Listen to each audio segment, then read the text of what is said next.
Continuing with our series of conversations about the CPS model, we are joined by Joanna. Joanna has a long career teaching K to 12 and continued working beyond the classroom environment by supporting students with unique needs and challenges at the district level of the public school system. More recently, Joanna brings her perspective on how the CPS model is crossing over into her role of support for students in a post-secondary setting. Hello, Joanna. Okay, so I've been an educator for years, and in many different roles in elementary schools, in secondary schools, teaching roles and leadership roles, various leadership roles. I've spent a fair chunk of my career in inclusive learning, so students with vulnerability, students who our students identified as having autism or mental health challenges, or who are blind, all sorts of different students facing all sorts of unique challenges and who have all sorts of unique gifts. And I've had opportunity to work with students or work with the teams supporting students for whom school is not a really positive experience. So things aren't going so well. Often these students would be experiencing these difficulties. There would be consequences connected to those difficulties. The staff working with them would be frustrated. So heartbreaking. Parents would be hurt. So there's relationships between school, family, students that are strained. There's a lot of sadness and concern as we think about the trajectory for students for whom school isn't the great experience or even the neutral experience that it could be. And so I would always orient myself, this is as a very young teacher, from a place of understanding, if I can be so bold, understanding, empathy, hope for the best, and tremendous flexibility. Right. I think that was as a young teacher, I think that was the gift that I brought, was that just tremendous flexibility and an understanding of the role that I could play in making changes to the environment, making changes to how the adults are approaching the student, and then watching that young person just, grow, sometimes flourish and thrive, sometimes just stabilizing what was really difficult for them or decreasing it. And so when I first had the opportunity to do the training with Dr. Green, I was about midway through my career. And it was wow, here's someone who is saying everything that I know in my heart to be true about, being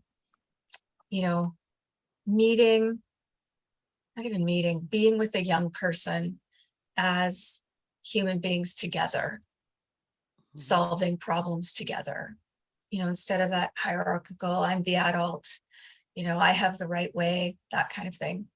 And then in addition to that sort of, yes, I know this is my heart to be true, there's those skills, that protocol that you can follow, that's so logical, that, that makes really good sense, that helps you, helps teams, helps students and families go through these challenging experiences judgment-free. They're unsolved problems. The whole world has unsolved problems. So judgment-free, solution-focused, the young person has voice and agency in that process. So, and then from there, to be part of sharing that message with others. So, bringing Dr. Green to various educators, right? Part in that. Yeah, I remember I was so impressed with your enthusiasm, and I don't think I've seen that much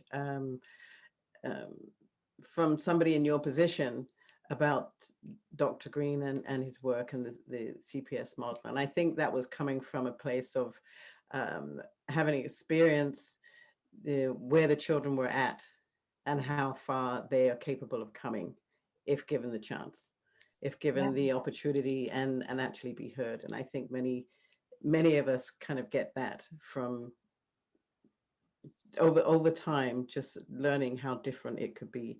I know personally, the first time I said, "What's up?"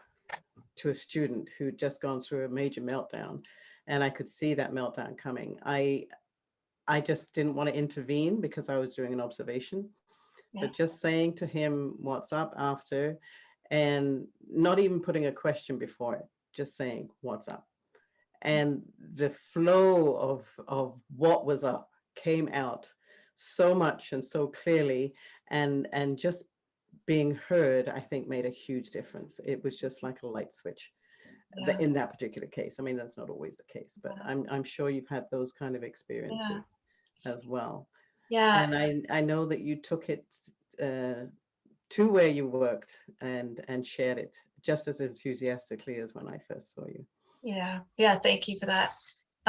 Yeah. And hearing you describe that, you know, when you said to that student, "What's up?" and what came out of that just makes me think that, you know, as humans, right, like with our fellow adults, right, the people in our lives that we love and care about, friends, family, we do that.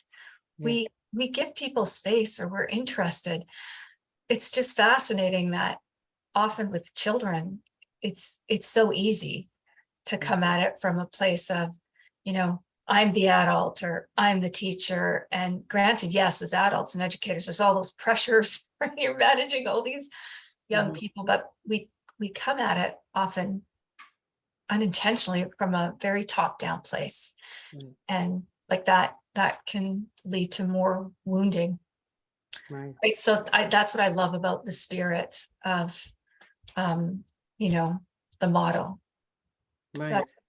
It's very much a human to human working through this together kind of approach.